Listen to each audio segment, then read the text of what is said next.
Last week, a federal judge in Washington, D.C. struck down one of Donald Trump's executive orders in quite possibly the most hilarious way. We've seen a federal judge strike down one of Donald Trump's executive orders. And we've seen a lot, like just the last 4 months alone. We have seen a lot of smackdowns. We've seen some funny ones. We've seen some very serious ones.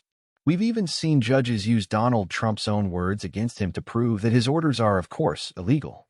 But this one by District Judge Richard Leon might be the funniest of them all, because Leon decided that in order to get his message across to Donald Trump, in the 73-page ruling that he wrote, he was going to use Donald Trump's favorite form of punctuation to really drill the message home that this is illegal.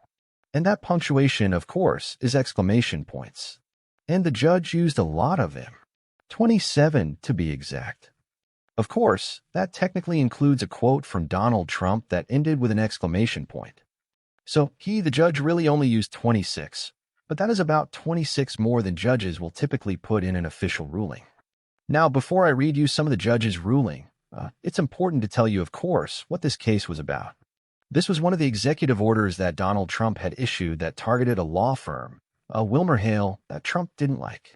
And the reason he didn't like the WilmerHale law firm is because they hired Robert Mueller. Like, that's it. That's all this law firm did to draw Donald Trump's ire. Hired a man he didn't like that, by the way, was appointed by his own DOJ to investigate him.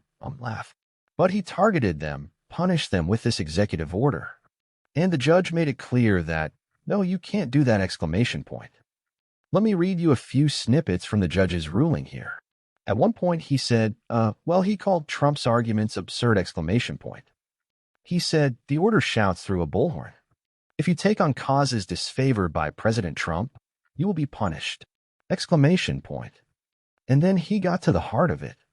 The cornerstone of the American system of justice is an independent judiciary and an independent bar willing to tackle unpopular cases. However, daunting the Founding Fathers knew this exclamation point. Accordingly, they took pains to enshrine in the Constitution certain rights that would serve as the foundation for that independence. Little wonder that in the nearly 250 years since the Constitution was adopted, no executive order has been issued challenging these fundamental rights. Now, however, several executive orders have been issued directly challenging these rights and that independence. One of these orders is the subject of this case. For the reasons set forth below, I have concluded that this order must be struck down in its entirety as unconstitutional. Indeed, to rule otherwise will be unfaithful to the judgment and vision of the Founding Fathers! Exclamation point. Maybe it'll get through to Trump. Maybe it'll just him off. We don't know. It has been several days since this ruling came out. Hell, almost a week at this point. And Trump has been kind of mum on it. He's spoken out about other rulings against him. He's gone after the Federalist Society and Leonard Leo and Post on Truth Social, calling them, has-beens idiots, giving him bad judicial nominations because they're ruling against him now. And he's so sad. But maybe the courts can. Well, I don't think they can save us. Maybe they can help us.